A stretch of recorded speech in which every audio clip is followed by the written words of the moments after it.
The argument kicked off like it always does, over something trivial. It was a Saturday morning, and I just needed to hit the hardware store.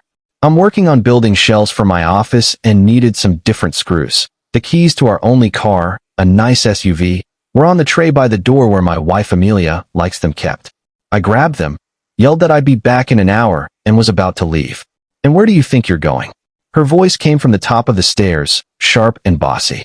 She was standing up there with her arms crossed, looking down at me. Not like a wife, but like a principal about to give a kid detention. "To the hardware store," I said, trying to keep my voice even. "I need screws for the shelves." She walked down the stairs slowly, just staring at the keys in my hand. "Did you ask me if you could take the car?" I just looked at her for a second. The question was so ridiculous. I'm a 42-year-old man. I'm a partner at an architectural firm. I don't need to ask permission to go buy screws. "It's our car, Amelia," I said. I could already feel myself getting annoyed. "It's my car," she said back with this little smirk. "The registration is in my name. The insurance is in my name. Your name isn't on a single piece of paper for that vehicle. It's a privilege for you to use it, not a right." And yeah, technically she was right. When we bought the car 3 years ago, her dad, who is a financial planner and manages our money, said it was smarter for tax purposes to put it in her name. Like an idiot, I went along with it to avoid a fight. I paid the down payment for my savings, and the monthly payments come from our joint account, which my salary mostly funds, but on paper, it was hers. And now she was using that paper like a weapon. "I need to go to the store," I said again, my voice getting harder. She just held out her hand. "The keys, Michael." I didn't move. We just stood there staring at each other. This wasn't about the car, and we both knew it. It was about control. It had always been about control. Her controlling the money, our social life, even what temperature the house was set at. This was just her being more obvious about it than usual. Finally, her voice got louder, and she snapped. "No car keys until you learn to ask for permission. I am not having this argument every single weekend." I looked at her hand, then at the keys, then at her face. Her expression was just cold. And that was it. Something in my head just settled. A decision that had been building for years finally clicked into place. This marriage wasn't just bad. It was a cage. And she had just rattled the bars one last time. I didn't yell. I didn't fight. I put the keys right in her hand. "Sure," I said. My voice was calm, almost flat. "You're right. I should have asked." The look of pure victory on her face was something to see. She thought she'd won. She thought she'd put me in my place. She turned with a smug smile and walked back upstairs, leaving me standing there like a teenager who'd just been grounded. She had no idea she hadn't just won a stupid argument. She had just started an avalanche. Update 1. That weekend was weird. I played the part of the good, obedient husband. I finished the shelves with the wrong screws. I spent the rest of the time reading in my office. Anytime Amelia wanted to go out, I'd politely ask if I could come with her to the grocery store to her parents for brunch.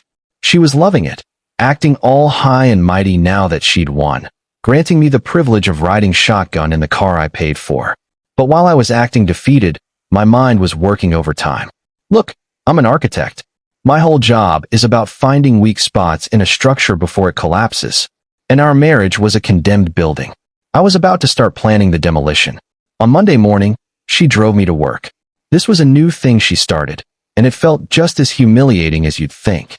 "I'll pick you up at 5:30, she said, like my mom dropping me off at school. The second I walked into my office, I started making moves. First thing on the list, get independent. At lunch, I walked over to a car dealership near my office. I didn't want another SUV. I wanted something for myself. I test drove a sports sedan I'd wanted for years. One Amelia always said was impractical. I leased it right there on the spot using money from my personal savings. The dealership said they could deliver it to my office garage by the end of the day. Second on the list, cut off the money supply. After the dealership, I went to a completely different bank. I opened a new checking account, a new savings account, and an investment account, all just in my name.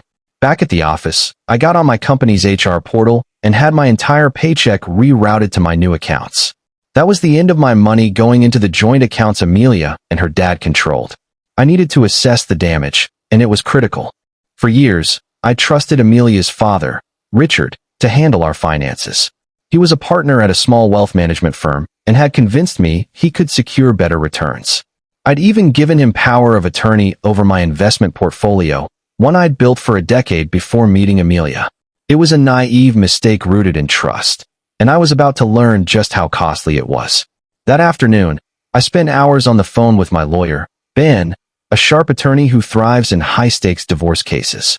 I laid out everything. Ben didn't sugarcoat it. I had to revoke Richard's power of attorney immediately and order a full audit of every account he'd touched. He warned me things would get messy. That evening, I stood on the curb as Amelia pulled up, her face smug. "Ready to go home?" she asked. "Not quite," I replied coolly. "I'm driving myself." Right on cue, a flatbed truck from the dealership rolled into the driveway, carrying my new black sedan, sleek and powerful. The driver handed me the keys as Amelia stared, jaw slack. They unloaded the car, and her expression wasn't just shock, it was fear. For the first time in years, I saw her rattled, like a queen watching a pawn reach the end of the board. "What is that?" she stammered. I dangled the keys. "This is my car. No more asking for permission." I slid into the driver's seat, the scent of fresh leather hitting me. I glanced at Amelia, still frozen in her SUV, and gave her a small wave before driving off, leaving her in my dust. The first shot had been fired. Update 2: the drive home was exhilarating. The hum of the engine a stark contrast to the suffocating silence I'd endured at home. When I pulled into the driveway, Amelia was already there, clearly having sped to beat me. She stood on the porch, arms crossed, fuming. "We need to talk," she said, her voice tight. "Fine," I said, brushing past her into the house. She followed, slamming the door behind her. "You bought a car?" "A $60,000 car," she snapped. "Without even telling me." "Leased it, actually," I corrected. "And yeah, I didn't. I made a decision. I needed a reliable way to get to work since my access to the other car became conditional." "Conditional?" she scoffed. "I just wanted you to ask. It's basic respect, Michael." "No, Amelia," I said, turning to face her. "It's control, and I'm done with it. This car is just the start of a lot of changes." Her anger faded, replaced by a pale, nervous look. "What's that supposed to mean?" "It means I had a very enlightening chat with my lawyer and my new bank manager today," I said. "I'm taking back my finances. My paycheck won't go into our joint account anymore, and I've revoked your father's power of attorney over my investments." Mentioning her father hit hard. She flinched. "You can't do that. Dad's our financial advisor. He has a plan for us." "He has a plan for himself," I shot back. "One that involves risky investments with my money and zero transparency. I've ordered a full audit of every account he's touched. I'm curious to see what we find." She stood there, speechless, her control slipping away. The car was gone, and now the money was slipping too. Her world was unraveling in hours. The next few days were a silent battle in our house. Amelia barely spoke, slamming doors and having heated calls with her mother. I didn't care. I was busy. A team of accountants was digging through years of Richard's financial records, and the results were ugly. He'd been churning my accounts, making endless trades to rake in commissions for his firm. Worse, he'd sunk a huge chunk of my money into a tech startup that tanked, a company he was secretly invested in. He wasn't just mismanaging my money. He was skimming it. The real bombshell dropped a week later. The auditors uncovered wire transfers from my investment account to a holding company I'd never heard of. That company, it owned the house Amelia's parents lived in. Richard had used over $200,000 of my money to pay off his mortgage. Armed with the audit, I was ready. I told Amelia to have her parents at our house Saturday morning for an urgent financial discussion. I added that they should bring their lawyer. My lawyer, Ben, would be there too. They arrived, all bluster and indignation. Richard strode in like he owned the place, complaining loudly about breaches of trust. I stayed quiet and let Ben take the stage. He laid out the audit findings with cold precision, charts, documents, and proof of the illegal wire transfers. He explained investment fraud and embezzlement in stark terms. Richard's bravado crumbled. His face went from red to ghostly white, sweat beading on his forehead. Amelia's mother looked nauseous. Amelia just stared at the table, horrified. When Ben finished, he slid a separation agreement across the table. "Here's the deal," he said. "Michael won't press criminal charges against you, Richard, or sue your firm into oblivion, which you'd lose. In return, you repay every cent you took, with interest. And Amelia," he turned to her, "you sign this. You waive alimony and any claim to Michael's assets." Your name comes off the house deed. You leave with your personal belongings, nothing else. Their lawyer, clearly outmatched, tried to argue about marital assets. Ben just smirked. You sure about that? My next call is to the DA. Your client's looking at a decade in federal prison. His daughter might be an accessory. Your call.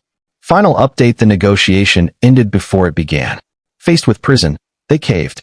Richard had just enough stashed away to repay me, though it meant selling properties and liquidating his portfolio.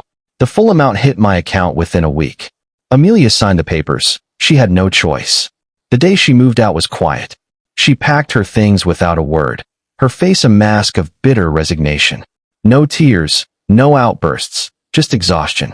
The control game she and her father had played for years had backfired spectacularly. Last I heard, her parents sold their fancy house and downsized to a small condo. With my money gone and Richard's reputation in tatters, their lavish lifestyle collapsed. His firm is under investigation, and he'll likely lose his license. Amelia's living with them now, working as a sales associate in a department store, a far cry from the life she expected, stripped of the financial cushion she always relied on. A few months back, I was driving home late in my new car. At a red light, I glanced over and saw her old SUV. Amelia was behind the wheel. Our eyes met briefly. She didn't look angry, just hollow. The light turned green, but she didn't move. I drove off, leaving her there, in the car she'd fought so hard to control. A car that now symbolized everything she'd lost.